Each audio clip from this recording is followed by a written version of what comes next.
খেজুরের গুড় দিয়ে এত মজার আর সুস্বাদু একটা পিঠা। আমার অনুরোধ থাকবে আপনারা একবার হলেও এই পিঠাটা ঘরে তৈরি করে নিজেদের জন্য একটু হলেও খেয়ে দেখবেন।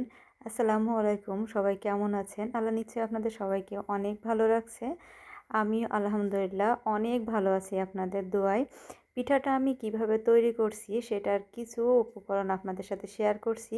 নারকেলটা আমি খেজুরের গুড় দিয়ে সুন্দর করে এটা মেখে নিয়েছি, শুকনা শুকনা করে, কিন্তু এই সেইটা তৈরি করতে হবে। আমাদের দিকে এটা হলো সেই বা সেই যাই বলা হয়, আপনাদের দিকে কি বলে আমি জানি না, সবাই কমেন্ট করে জানাবেন এটা আপনাদের কি বলে। এরপরে আমি কিছু আটা, চাউলের গুঁড়ার আটা আমি সিদ্ধ করে নিয়েছি। সিদ্ধ করে নিয়ে হাতে যেভাবে দেখছেন ছোট্ট ছোট্ট করে আমি রুটির মতো করে নিয়ে হাতে জাস্ট তালুতেই আমি এই গোলটা করেছি। তারপরে এভাবে হাত দিয়েই মুখটা কিন্তু সুন্দর করে সিকিউর করে দিতে হবে।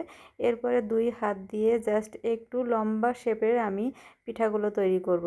আর যত এই পিঠাগুলো ছোট করা হবে ততই কিন্তু এটা খেতে বেশি মজা হবে। বেশি বড় হলে আটার পরিমাণটা কিন্তু বেশি লাগবে, নারকেলের পরিমাণটা কম হবে, তখন কিন্তু খেতে এতটা মজা লাগবে না।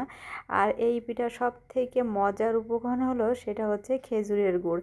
এটা আমরা যেহেতু গ্রামে থাকি, খেজুরের গুড়টা আমাদের এখানে একদম যেটা পিওর গুড় বলে, খাঁটি, সেটাই কিন্তু আমরা পাই। আর এটা আমি সব সময় ফ্রিজে স্টোর করে রাখি। নর্মাল ফ্রিজে আমি সারা বছরই কিন্তু এটা রেখে দেই। যখন সিজন থাকে তখন আমি অনেকগুলো একসাথে কিনে নিয়ে এসে ছোট ছোট কৌটায় করে নর্মাল ফ্রিজে বেশ কিছু দিনের জন্য রাখি।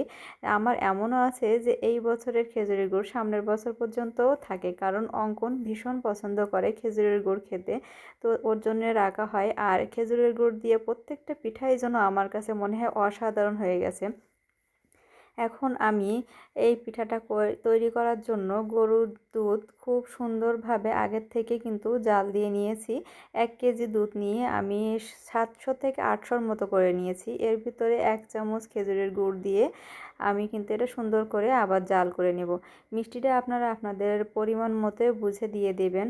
আর খেজুরের গুড়ের যে একটা গন্ধ এত সুন্দরভাবে ছড়াচ্ছিল, যত বেশি আমি দুধটা বলক দিচ্ছিলাম তত বেশি এই গন্ধটা আমার সমস্ত ঘরে মৌ মৌ করছিল।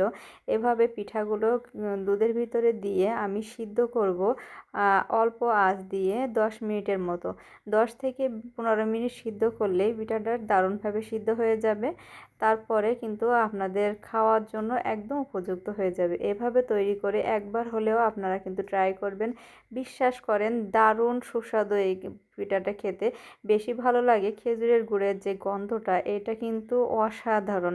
দেখেন এই যে আমার পিঠাটা কিন্তু অলরেডি তৈরি হয়ে গেছে, এখন এটা খাওয়ার জন্য ডান।